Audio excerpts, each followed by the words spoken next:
होने से अनेक उपाय सोचता है, उसके साधन वचन बोलता है, शरीर को चेष्टा रहता है, बहुत कष्ट सहता है और सेवा करता है, विदेश गमन करता है और वह मरण होने पर वह कार्य भी करता है।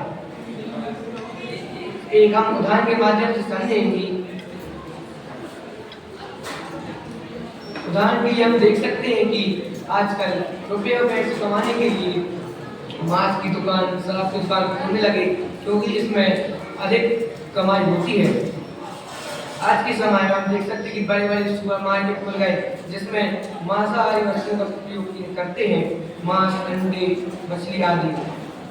उन्हें यह ज्ञात नहीं होता कि हमारा धर्म क्या है, हम कौन से प्रकार के आदमी हैं, या कौन प्रकार के आदमी आते हैं, शाकाहारी व्यक्ति भी आते हैं।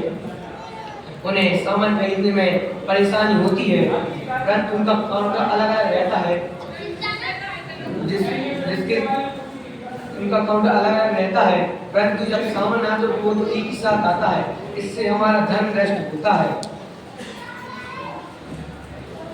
कसाई से पीड़ित हुआ व्यक्ति मालिक, गुरु, बंधु, चीड़, दुर्लभ, अनाथ, दीनादि को मारकर धन ग्रहण करने की सोचता है। जैसे किसी व्यक्ति को लोभ हुआ तो वह यह नहीं सोचेगा कि ये बड़ा है, छोटा है, गुरु है, यह नहीं सोचता, वह धन ग्रहण करने की सोचता है। पैसे का लोभ सदा जोड़ने में लगा रहता है, भोगने का उसे समय नहीं मिलता।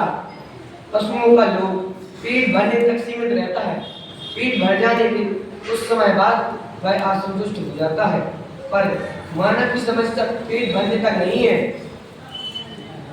वह पेट भरने के चक्कर में असंतुष्ट रहता है। एक हम गान के माध्यम से समझेंगे। मुक्तानंद जी की कहानी है कि मुक्तानंद जी इतने लोभी थे कि वह न्यूज़पेपर पढ़ने घर घर जाती थी, साथ में चाय नाश्ता करके आती थी और समाचार पढ़ के वह समाचार को साथ में लेकर आते थे।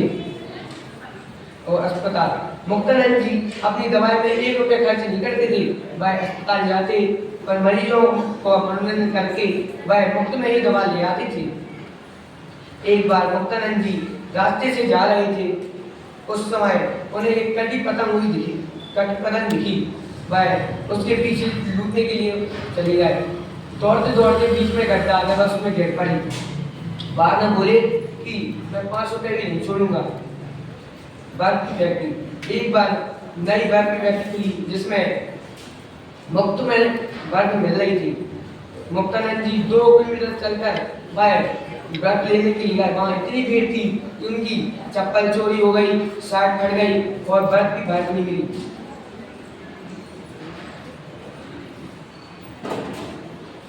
आज की दुनिया में रुपये और पैसे को लोभ माना जाता है। कई विषय कसाय में क्यों न खर्च करें, जो अधिक खर्च करता है उसे तो दरिया दिल और जो कम खर्च करता है उसे लोभी कहा जाता है। किसी ने आपको चाय नाश्ता करा दिया, सिनेमा दिखा दिया, तो आपकी दृष्टि में वह तो निर्लोभी होगा। यदि आपको चाय नाश्ता बिल चुकाना पड़े तो वह लोभी, आप कहोगे हाय राम किस लोभी से पाला पड़ा। इसी प्रकार किसी धर्म संस्था के लिए गए, किसी ने आपकी कल्पना से अधिक चंदा दे दिया या फिर कम चंदा दिया, जो अधिक चंदा देगा उसे तो निर्लोभी और जो कम चंदा देगा उसे लोभी कहा जाता है, चाहे उसने यश के लोभ से क्यों ना दिया हो। इसी प्रकार यश के लोभ को प्रायः निर्लोभी मान लिया जाता है। ऊपर से उदार दिखने वाला व्यक्ति अंदर से बहुत बड़ा लोभी होता है। क्या बोला? होता है, हाँ। अरे भाई, पैसा लोग कुछ भी नहीं है। लोग तो कई प्रकार के होते हैं, यश का लोभ, रूप का लोभ, नाम का लोभ, काम का लोभ आदि। रुपये और पैसे का लोभ तो अकृत्रिम लोभ है, यह मनुष्य भक्त की नई कमाई है। लोभ तो चारों गति में होता है, परंतु रुपये और पैसे का व्यवहार अन्य गतियों में नहीं होता। यदि रुपये और पैसों में लोभ मान लगे तो अन्य गति में सत्ता संभव नहीं होगी। जबकि कसायों की बहुबल का वर्णन करते हुए आचार्य ने लोभ की अधिकता देव गति में बताई है। नारियों में क्रोध, मनुष्यों में मान, त्रियंचों में माया और देव गति में लोभ की प्रधानता होती है। देव गति में पैसे का व्यवहार नहीं होता, अतः लोभ को पैसे की सीमा से बांधा जा सकता है। पैसे तो विनिमय एक आकृत्रिम साधन है। रुपया पैसा ऐसा कुछ भी नहीं है, ना जीव तो लोभा जाए, ना उसके रूप पर और ना उसके रस पर। आजकल की नई नई टेक्नोलॉजी में नए नए गेम आते हैं, वह कुछ बच्चे दोस्तों के कहने पर वह डाउनलोड करते हैं, उसमें पैसे लगाते हैं। शुरुआत में वह 50 लगाएंगे, 100 लगाएंगे, 200 लगाएंगे और 1000 2000 लगाएंगे और ऐसे करते करते 5-6 हजार रुपये लगाएंगे और भाई हार जाएंगे तो अपने माता पिता से मांग के, दोस्तों से मांग के, चोरी चकारी करके वह पैसों का बंदोबस्त करते हैं। परंतु पैसों का बंदोबस्त नहीं होता तो किसी को बात पता नहीं चली तो वह आत्महत्या भी करते हैं। जिन कागज के नोटों पर यह मनुष्य मर मिट जाता है, यदि वे नोट गाय के सामने रख दो तो वह सूंघेगी नहीं, जबकि घास में झपट देगी। गाय की दृष्टि से घास की कीमत नोटों के बराबर नहीं है। मानव उसके पीछे दिन रात मर मिट जाता है। रूप के लोभी, नाम के लोभी रुपयों पैसों को पानी की तरह बहाते हैं। कहीं सुंदर कन्या देखी नहीं, राजा साहब लोग आए, फिर क्या कुछ भी हो जाए कन्या तो चाहिए। ऐसे सैकड़ों उदाहरण मिल जाएंगे। राजा सेन चेतना के पवंच अंजना के रूप में तो लुभे थे। नाम के लोभी यह कहते मिलेंगे, भाई सबको एक दिन मरना ही तो है, क्यों ना अपना नाम कमा करके जाए। नाम की अमरता के लिए पट्टियों पे नाम लिखने वाले जरा तो सोचो कि जब भरत चक्रवर्ती अपना नाम लिखने गए तो चक्रवर्तियों की सलाह भरी पड़ी थी। उन्होंने सोचा, उन्होंने अपना नाम मिटाकर उन दूसरों का नाम मिटाकर अपना नाम लिखा और वह सोचने लगे कि जो आगे चक्रवर्ती है हमारा नाम मिटाकर अपना नाम लिखेगा। और ना जाने कितने प्रकार के लोग होते हैं। 4 प्रकार के लोग आचार्य अंगद देव ने गिनाए हैं। जीव लोग, आरोग्य लोग, इंद्रिय लोग और उपभोग लोग। और अमृतचंद ने आचार्य अमृतचंद ने तत्वार साध में 4 प्रकार के लोग गिनाए हैं। भोग, उपभोग, जीवन और इंद्रिय के विषय 4 प्रकार के लोग गिनाए हैं। इन चारों प्रकार के लोग को त्याग करना ही स्वस्थ धर्म है।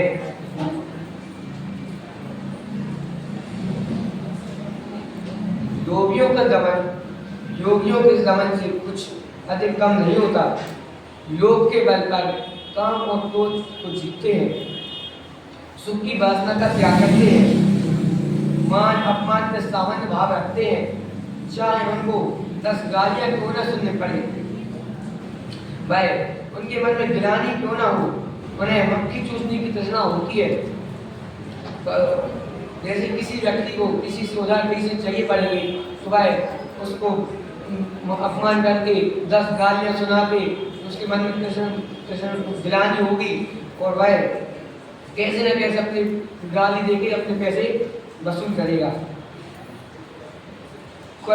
और कहीं सुंदर रूप देखा नहीं कि सुंदर स्वर सुनाकर वह अपनी किसी का एक कौड़ी में निचोड़ते।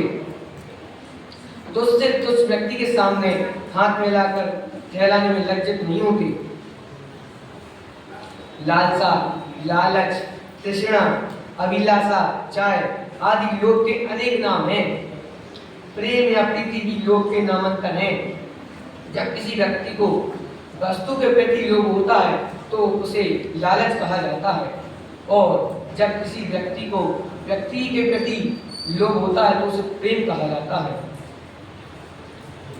बात बुंदेलखंडी की है। बहुत पुराने एक सेठ साहब, उनके स्नेह पंडित जी लोभी कहा जाता है। एक बार सेठ साहब ने पंडित जी से पंचकन्या प्रतिष्ठा करवाने की विचार किए। पंडित साहब ने बोला कि तुम करवाओगे पंचकन्या, तुम क्या करवाओगे, क्या तुम पंचकन्या करवाओगे? सेठ ने बहुत आग्रह किया। उन्होंने कहा अच्छा करवाना चाहते हो तो 5,000 रुपये मंगाइए। पंडित जी ने यह कहा। सेठ जी ने 5,000 रुपये की 5 थैलियां लाकर भर दी रखती। एक थैली का वजन अधिक से अधिक 10 किलो था। पंडित जी के कहने पर 5 मजदूर बुलाए गए तथा उन्हें थैलियां देकर बेतवा नदी के किनारे को चलने को कहा। साथ में सेठ जी गए और पंडित जी भी गए। गहरी घाट के किनारे पहुंचकर सेठ जी ने पंडित जी से कहा कि रुपयों को इन नदी की गहरी धार में फेंक दो। सेठ जी ने बिना हिचकिचाते हुए फेंकने को तैयार हो गए। पंडित जी ने रोक दिया। अब तुम पंचकन्या करा सकते हो। तात्पर्य यह है कि 5,000 रुपये पानी में गए, अब आगे हिम्मत है तो बात करो। उस समय 5,000 आज के लाख के बराबर होते हैं। पंडित जी सेठ जी का हृदय देखना चाहते थे। बाद में जोर जोर से पंचकन्या हुआ। सेठ जी ने दिल खोलकर खर्च किया। अतः अंत में अब आप मुझसे एक बार लोरी करिए, यह कहकर सेठ साहब ने पंडित जी ने कहा।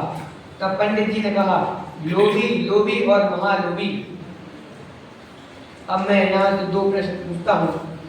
पशुओं का लोभ कैसा होता है?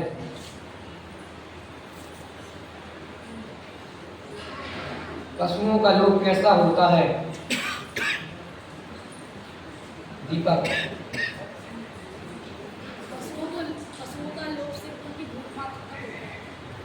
पशुओं का लोभ पेट भरने तक सीमित रहता है। एक और लोभ के कुछ 4 नाम बताओ।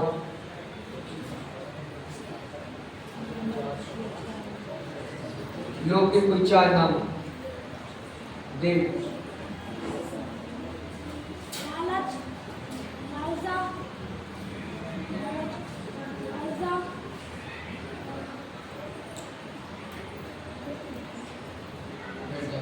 बहादुर। लालच, अभिलाषा, लालसा, हाँ। अतः जिन्हें पर्याय में पवित्र प्रकट करनी हो वे अर्थात स्वधर्म की प्राप्ति हो वे स्वानुभूति को प्राप्त करने का प्रयत्न करें।